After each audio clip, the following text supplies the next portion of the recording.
안녕하세요. 예수비전 성결교회 안희한 목사입니다. 신천지라는 사이비 교가 있잖아요.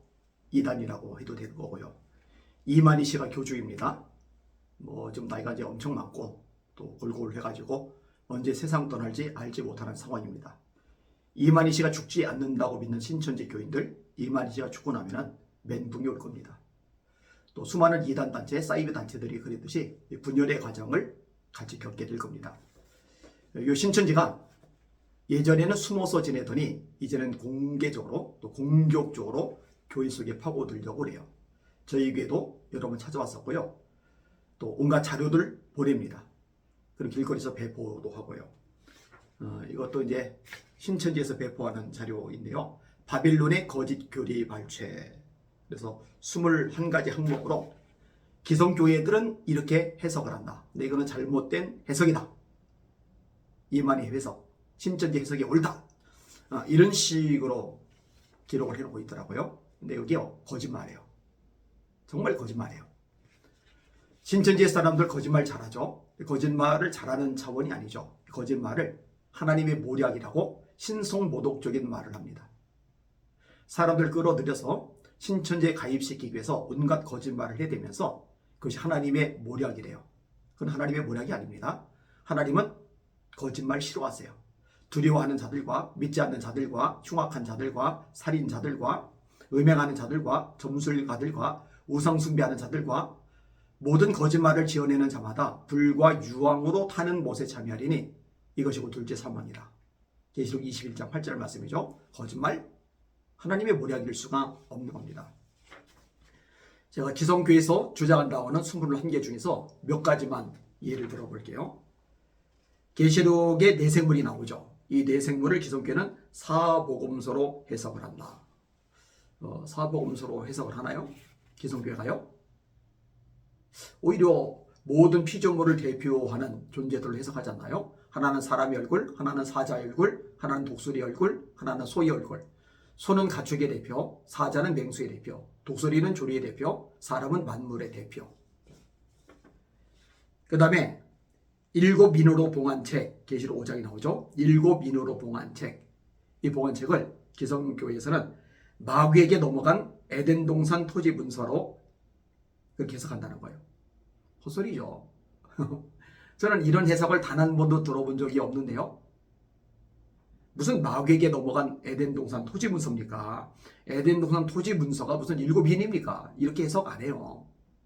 이렇게 거짓말을 하는 거예요. 오, 기성교단은 엉터리구나 이렇게 생각하게끔. 헛소리죠.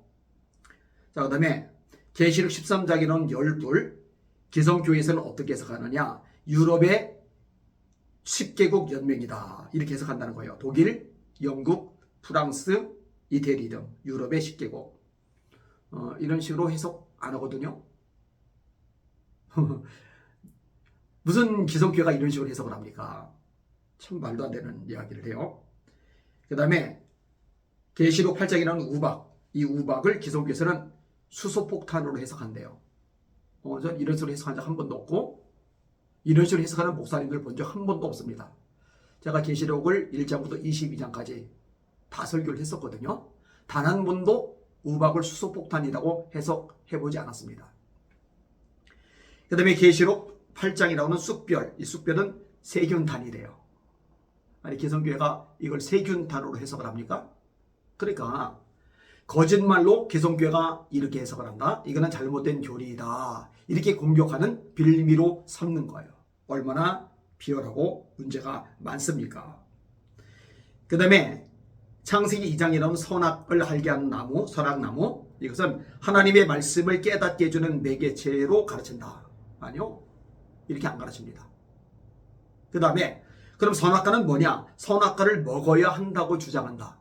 아니 기성교회 대체 누가 선악과를 먹어야 한다고 주장을 하죠?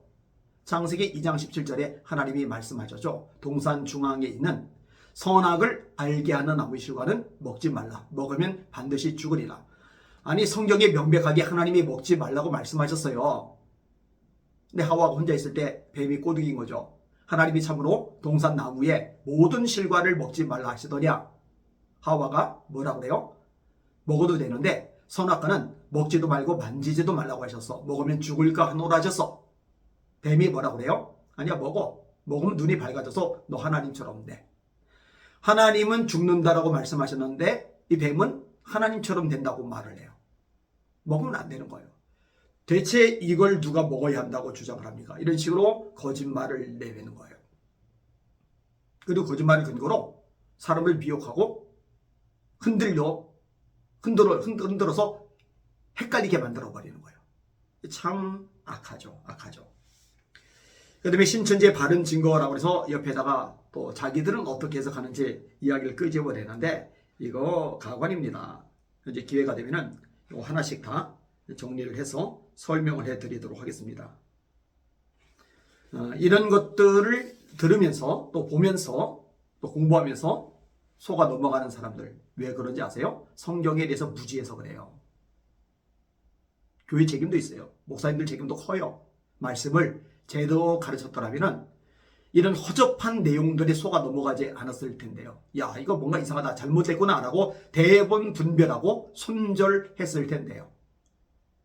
야, 하나님의 말씀이 이렇게 연결되는구나, 이렇게 해석되는구나 하고 솔깃하고 넘어가게끔 만드는 거, 말씀이 없어서 그런 거거든요. 이제라도 하나님의 말씀을 철두철미하게 가르치는 한국교회가 되기를 원합니다. 이만희 씨 올해 못 갈 텐데 저 미혹에 빠진 영혼들 참 가련하지 않습니까?